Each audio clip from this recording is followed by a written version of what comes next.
Give them something. You're making me think of in my book, How to Lead People Who Are Not Like You. I talk about the EARN system. And EARN is an acronym. So EARN. E stands for establish an environment where people feel psychologically safe enough to share their thoughts, ideas, and challenge the status quo.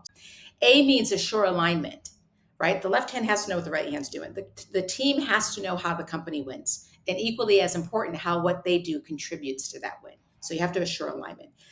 R means you've got to rally the troops, which is what made me think of this when you were talking.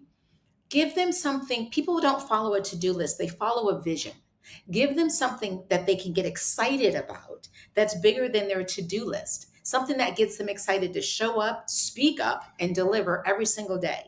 And then N stands for navigate, right? You've got to navigate the narrows, I always call it. I always say it's like parallel parking, a little bit up, a little bit back, forward, scoot here and there. You've got to navigate that.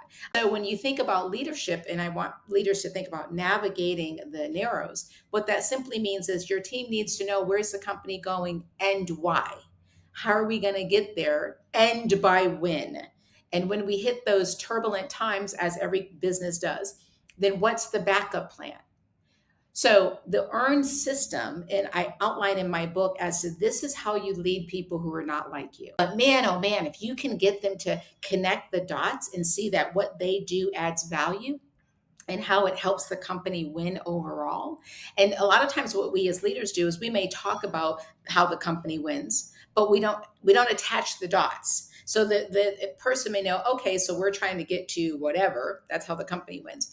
But what they don't realize is, okay, but how does the company win? How does the customer win? And how does I as an employee win? That's the stuff we don't help connect the dots. So we as leaders have to connect those dots, right?